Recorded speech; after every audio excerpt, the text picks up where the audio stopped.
கும்பகோணத்துல தான் தர. ஏன்னா நீ எதுக்கு நான் கும்பகோணத்துக்கு போனேன்? தெரிஞ்சவர் ஒருத்தர் பணம் தரேன்னு சொல்லியிருந்தாரு. ஆஸ்பத்திரி செலவுக்கு ஆகும்னு வாங்க போயிருந்தேன். நீங்களும் பணம் ஏற்பாடு பண்ணி தர லேட் ஆகும்னு சொல்றீங்க. அப்ப நான் என்னதான் பண்றது? அது இருக்கட்டும், சரவண விஷயம் என்னாச்சு? அவன் என்ன பார்த்துட்டு பைக்ல துரத்திக்கிட்டு வந்தான். வர்ற வழியிலே பைக் ஸ்கிட் ஆகி கீழே விழுந்துட்டான். நல்ல வேலையை நான் இப்படியே தப்பிச்சு வந்துட்டேன். கூட உங்க தங்கச்சி இருந்துச்சு, மாட்டி இருந்தேன்னா மொத்த உண்மையை என்கிட்ட கக்கா வச்சிருப்பாங்க.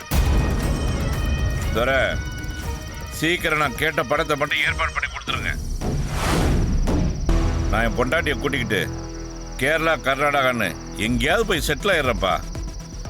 என்னால் இப்படி ஓடி ஒளிஞ்சிட்டு இருக்க முடியாது. நான் ஊரை விட்டு போகணுமா இல்லை உங்கள் மாப்பிள்ளைகிட்ட சிக்கி எல்லா உண்மையும் உளரணுமாங்கிறது உங்கள் கையில் தான்ப்பா இருக்கு. பார்த்து செய்யுங்க. சரி, நீங்கள் கேட்ட பணத்தை சீக்கிரமாக ரெடி பண்ணி தரோம். அது வரைக்கும் இந்த பக்கமே வராதீங்க. பணம் ரெடி ஆனோன்னு நானே ஃபோன் பண்ணுறேன். சரி துரை.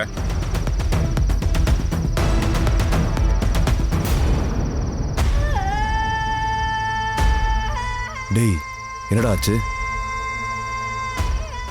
இதுக்கு தான் அந்த ஆளை அப்பே காலி பண்ணிடலான்னு சொன்னேன். எங்கே கேட்ட? நீ தான் தடுத்துட்ட. இப்போ இந்த பணத்தை தரலன்னா உண்மையெல்லாம் உளறிடுவேன்னு நம்மளே மிரட்டுறான். வேற வழி இல்லை துரை. அந்த ஆளு கேட்ட காசை நம்ம கொடுத்துதான் ஆகணும். அடே, அவன் 15 லட்சம் கேட்குறான்டா. போனா போகுது துரை. இந்த காசுக்கு யோசிச்சா நாளைக்கு நம்ம தான் பெரிய சிக்கல்ல மாட்டிப்போம்.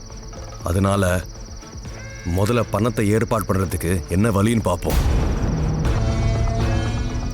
என்னமோ பண்ணி தொலை. சே.